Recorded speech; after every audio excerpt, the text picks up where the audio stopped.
Open the driver's door and locate the hood release underneath the dashboard. Pull the hood release a couple of times and you should hear the hood open.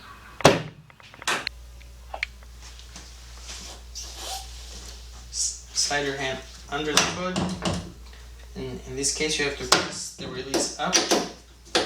On some models you just have to push to the side or even pull the release forward and then lift. And some cars will have hood supports and the hood will stay up on its own.